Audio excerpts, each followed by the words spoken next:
आधी रात का लिफाफा दिल्ली की सर्द रात थी। घड़ी में 2 बज रहे थे। मैं, अर्जुन, अपनी बालकनी में बैठा सिगरेट पी रहा था। पूरी बिल्डिंग गहरी नींद में थी, सिवाय मेरे। तभी नीचे सड़क पर एक पुरानी एम्बेसडर आकर रुकी। उसमें से एक बूढ़ा आदमी उतरा, जिसकी पीठ झुकी हुई थी और बाल बिखरे हुए थे। उसके हाथों में एक पुराना पीला लिफाफा था। वो आदमी मेरी बिल्डिंग की तरफ बढ़ा और सीधे मेरे फ्लैट के दरवाजे पर आकर रुक गया। मुझे लगा शायद किसी गलत पते पर आ गया है, पर उसने बिना हिचकिचाए मेरे दरवाजे पर दस्तक दी। मैं हैरान था, इतनी रात को कौन हो सकता है। मैंने धीरे से दरवाज़ा खोला। बूढ़े आदमी की आंखें गहरी और खाली थीं। उसने कांपते हाथों से वो लिफाफा मेरी तरफ बढ़ाया। ये आपके लिए है, उसने धीमी डरावनी आवाज़ में कहा। उसकी आवाज़ इतनी धीमी थी कि मानो कहीं दूर से आ रही हो। मैंने लिफाफा ले लिया। पर कौन है आप और ये किसने भेजा है? मैंने पूछा। बूढ़ा आदमी बस मुस्कुराया। उसकी मुस्कान में कोई खुशी नहीं थी, सिर्फ एक अजीब सी उदासी थी। ये आपको जानना होगा, उसने कहा और मुड़ा। फिर वो अपनी पुरानी एम्बेसडर में बैठा और पलक झपकते ही गायब हो गया। मैं अंदर आया और लिफाफा खोला। अंदर एक पुराना मुड़ा हुआ कागज़ था। मैंने उसे खोला और जो लिखा था उसे पढ़कर मेरे हाथ कांपने लगे।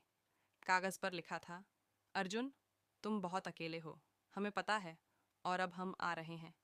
नीचे एक तारीख लिखी थी, आज की तारीख, और उसके नीचे एक नाम, तुम्हारी परछाई।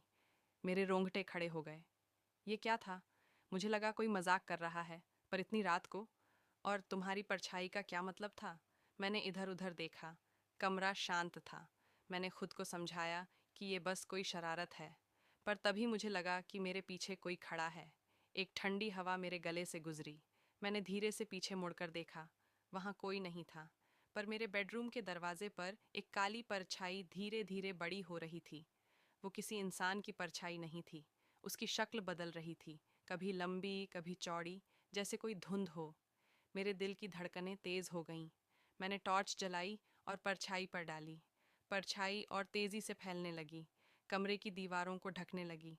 उसमें से एक धीमी फुसफुसाहट सुनाई दी, जैसे सैकड़ों आवाज़ें एक साथ बोल रही हों। तुम अकेले नहीं हो, कभी नहीं थे। मैं घबराकर कमरे से बाहर भागा। मैं बालकनी में आया, सांस लेने की कोशिश की। नीचे सड़क पर वही पुरानी एम्बेसडर फिर से खड़ी थी। इस बार उसका दरवाज़ा खुला था और अंदर कोई नहीं था। मैं वापस कमरे में आया। परछाई अब पूरे कमरे को निगल चुकी थी।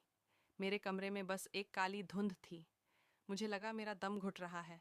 मैंने अपनी आंखें बंद कीं और जोर से चिल्लाया। जब मैंने आंखें खोलीं तो सुबह हो चुकी थी। सूरज की रोशनी खिड़की से अंदर आ रही थी। कमरा सामान्य दिख रहा था। कोई परछाई नहीं थी, कोई लिफाफा नहीं था। मुझे लगा मैंने सपना देखा था। पर तभी मेरी नज़र अपने तकिए पर पड़ी। वहाँ एक पुराना पीला लिफाफा पड़ा था। मैंने उसे उठाया। अंदर एक मुड़ा हुआ कागज़ था। कागज़ पर लिखा था, अर्जुन, तुम बहुत अकेले हो, हमें पता है, और अब हम आ रहे हैं। और नीचे एक तारीख लिखी थी, आज की तारीख, और उसके नीचे एक नाम, तुम्हारी परछाई।